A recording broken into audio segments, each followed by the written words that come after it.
Bertempat di kantor BPK Perwakilan Provinsi Sumatera Selatan, Kepala BPK Perwakilan Provinsi Sumatera Selatan menyerahkan laporan hasil pemeriksaan LHP berupa LHP atas kegiatan operasional PT BPD Sumsel Bubble tahun buku 2021 sampai dengan 2023 semester 1, Selasa 30 Januari 2024. Kepala BPK Perwakilan Provinsi Sumatera Selatan Andri Yogama mengatakan, penyerahan LHP tersebut ditunjuk kepada PJ Gubernur Sumatera Selatan, Ketua DPRD Sumatera Selatan, Komisaris Non-Independen serta Direktur Operasional PT BPD Sumsel Bubble dengan bertujuan untuk menilai kegiatan operasional PT BPD Sumsel Bubble sudah atau tidak sesuai dengan peraturan internal bank dan perbankan yang berlaku.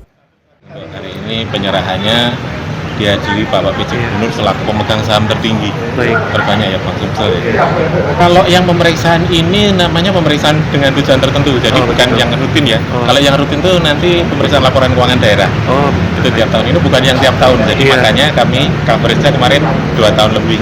Karena ini pemeriksaan dengan tujuan, jadi kita melihat misalkan ada sesuatu yang tidak yang berisi dengan kepatuhan terhadap ketentuan peraturan perundang. Ketua DPRD Sumatera Selatan Anita Nuringhati mengatakan para pejabat wajib menindaklanjuti rekomendasi hasil laporan pemeriksaan selama 60 hari setelah diterima.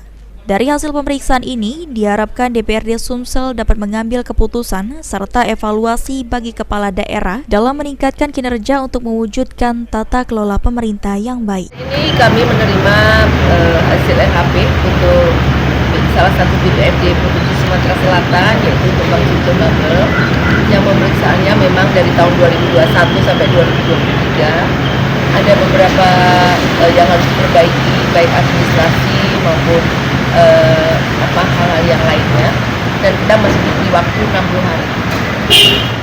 Hafid Zainul, PAL TV.